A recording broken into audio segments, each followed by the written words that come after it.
I have nothing to say. Bye. Oh my god, thank you.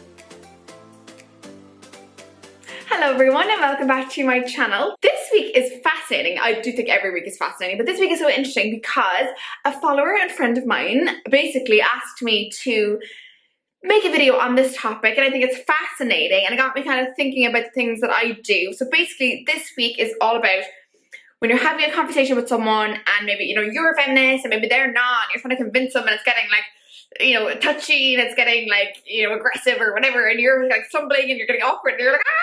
I'm basically going to talk about my tips, I guess, things that I do in this situation, and basically just how to deal with these situations just from things that I do myself. So I'm going to talk through what she asked and what exactly the scenario was, and then some of my tips. So let's get started. Okay, so I have it here in front of me, what she said, so you get an idea of, what the scenario is.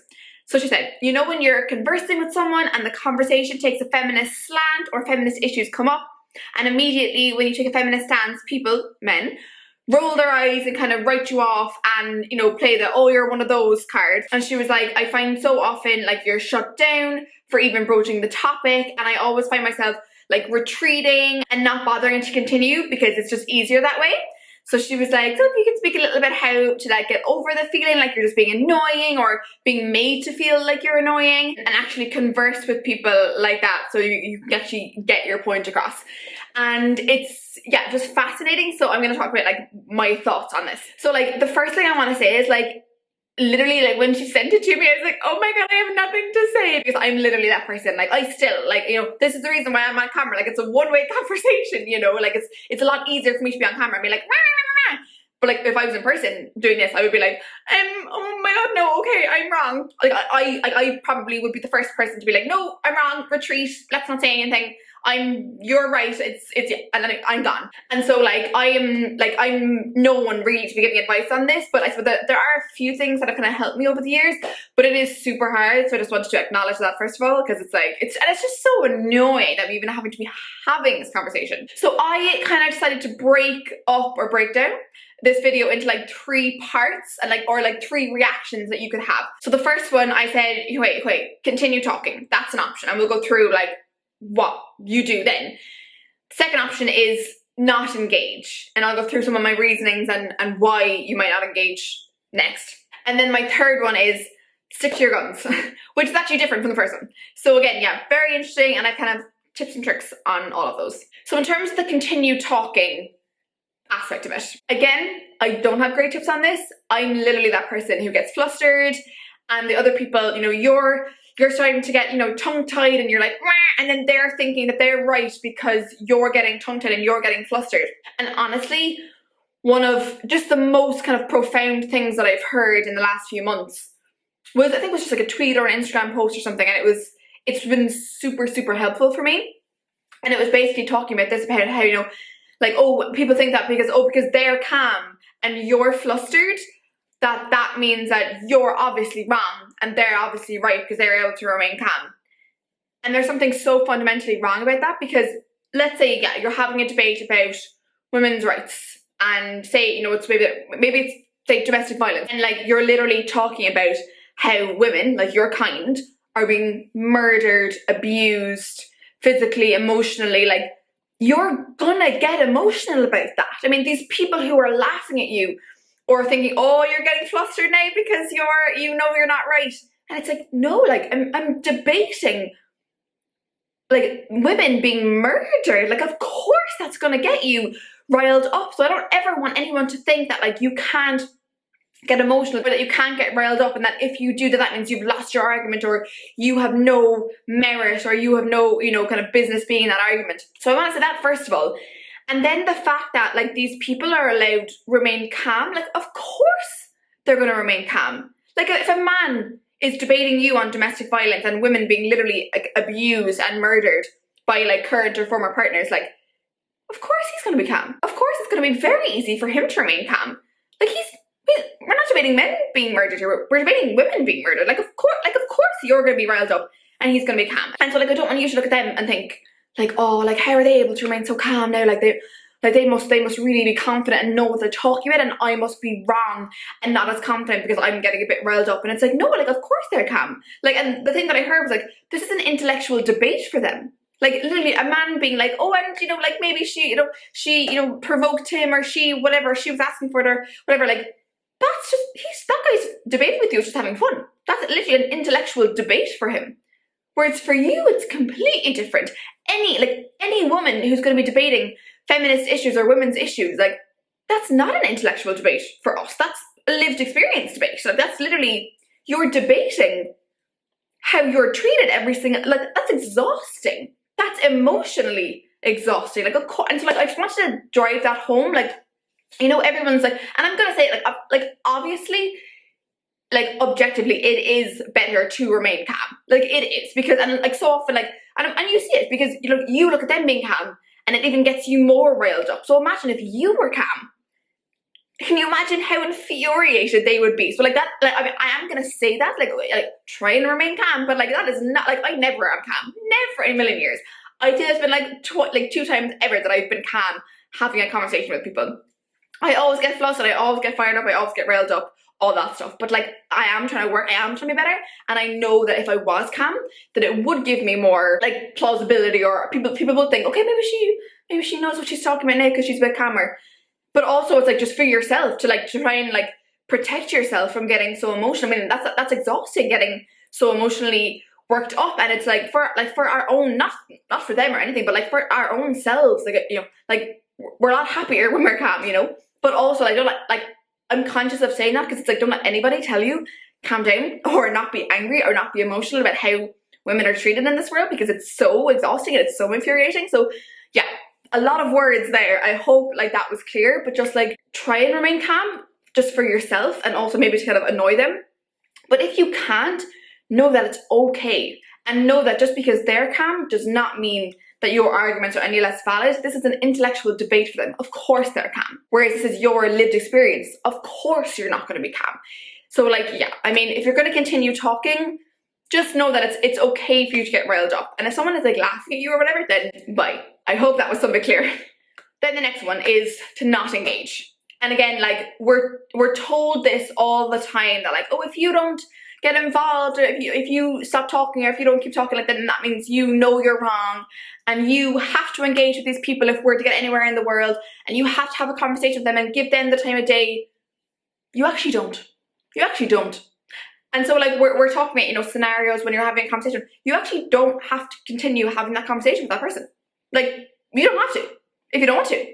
Like you actually don't have to. Like people say like, oh yeah, you have to. It's like, no, you actually don't have to. Like if you find yourself like retreating and maybe shutting down a little bit, like you are allowed to do that. Again, this is an intellectual debate for them, whereas it's a lived experience for you. You are allowed not have to relive how you are treated every day to a person who will never get it. Like you don't have to explain yourself to anybody. You can literally be like, nope, not today. Like sometimes I'll do that. Like I'm a big feminist, and I talk about these things, but there are some nights where I'm literally like, it's my night off.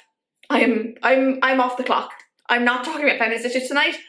And that's okay. And I think like that's something that I've struggled with. I'm like, oh, like I put myself out there as like this feminist thought person, whatever. So then I feel like I have to talk about it all the time, but I actually don't. I actually really don't. There's no one telling me I have to. It was actually just me telling me that, oh yeah, Lauren, you have to talk. No, I actually don't. I can just say, no, tonight's my night off. No, I'm not doing it. And obviously as well, there's that whole thing of like, you know, like, why waste your energy when you probably can't change them anyway?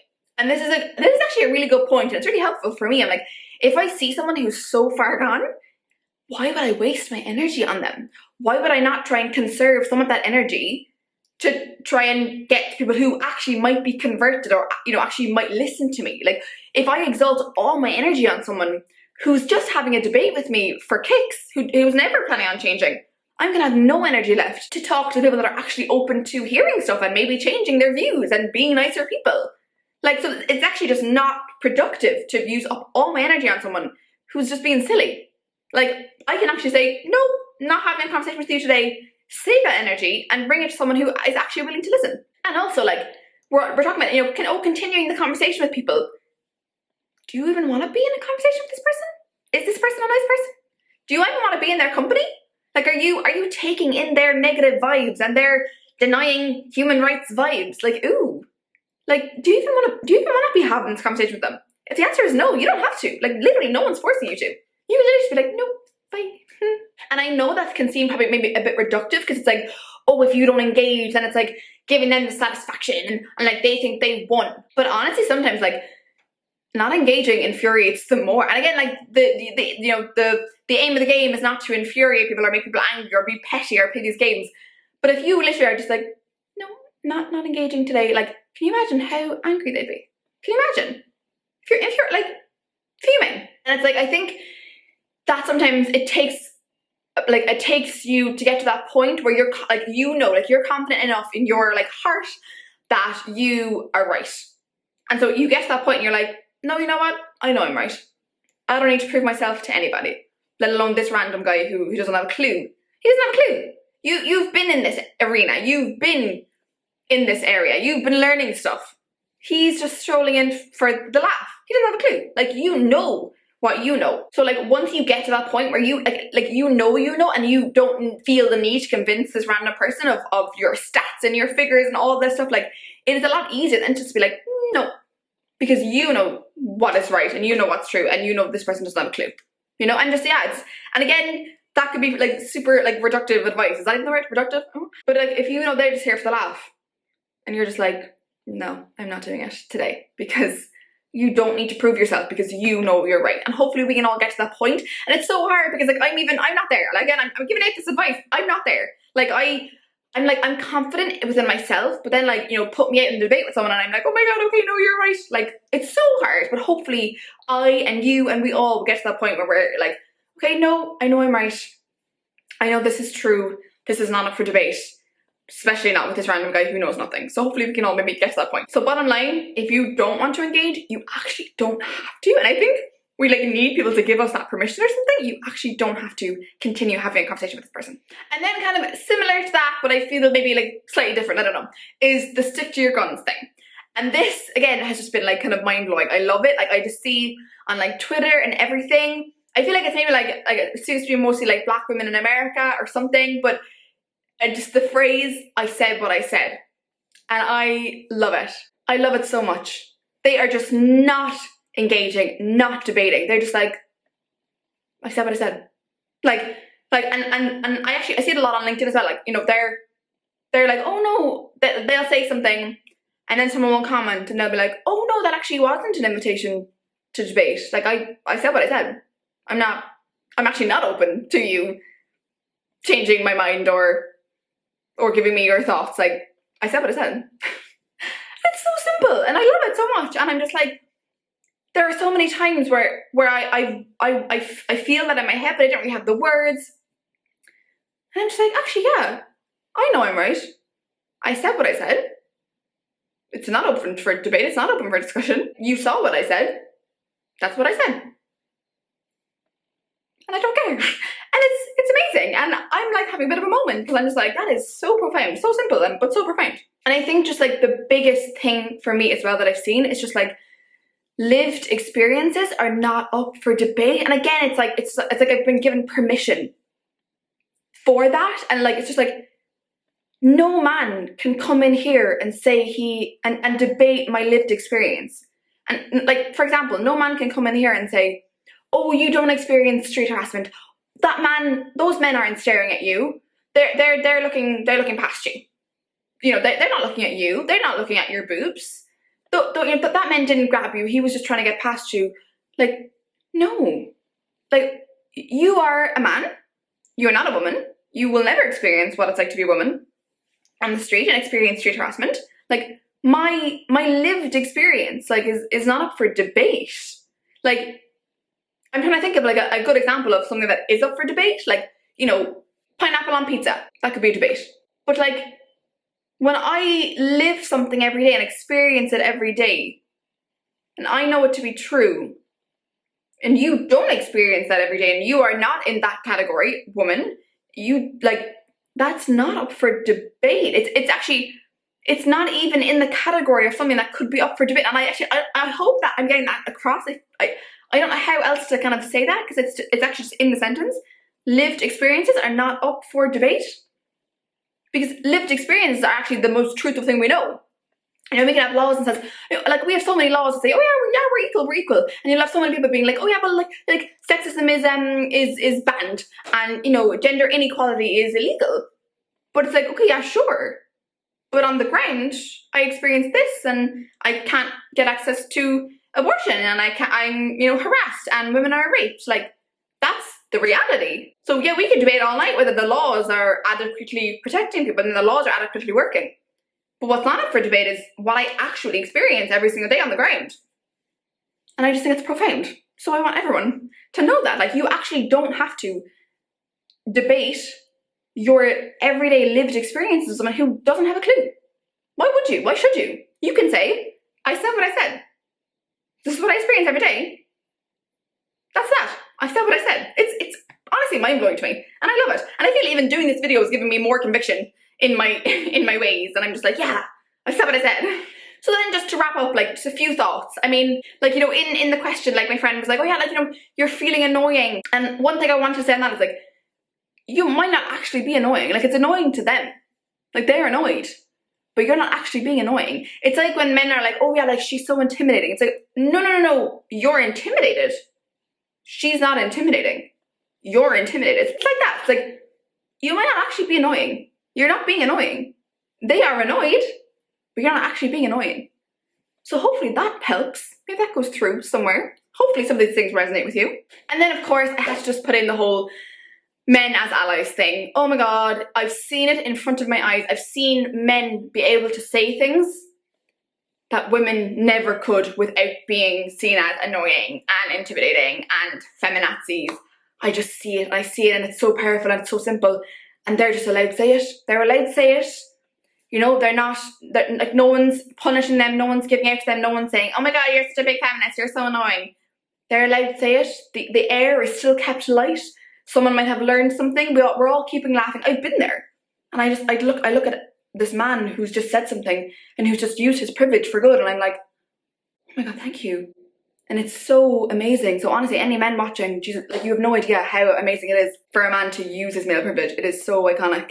And when I witnessed it, I'm like, oh my God, if only more men did this, it would be just iconic. Thank you so much. It's amazing. So yeah, I had to put that in there because we can be having all the debates we need. But again, as the cliche goes, I mean, without men, without half the population of the world also on our side, you know, we're not getting anywhere. And it's so powerful. And like, again, like, it's gonna be a lot easier for like a male ally to debate that than it is a woman, because we're exhausted. We're emotionally and physically exhausted. Whereas a man doesn't have that same struggle. Like, he's going to be, yeah, annoyed and he's going to be frustrated, but he's not going to have lived that experience that is literally exhausting him. He's going to be able to do that a lot better in many ways. Obviously, he hasn't lived it, so he doesn't have the lived experience to give to it, but he's going to have that energy that we sometimes actually just don't have. And so just the power of male allies is just so iconic, and yeah, love it. So that is this week's video. I hope you learned something. I hope you learned some tips and tricks. We talked about, if you want to continue talking, if you don't want to engage, and when you're just sticking to your guns and you're like, I said what I said, hopefully you learned something. Again, these are things that I do. There's probably so many more tips, but I have yet to learn them because I'm still in that phase of like, I can't talk to you. But honestly, these are things that have helped me, and hopefully they will help you. Let me know what you think, what you'd add to the list. Please subscribe to my channel and give the video a thumbs up if you want to see more videos like this. Thank you so much for watching, and I will see you all in next week's video. Bye!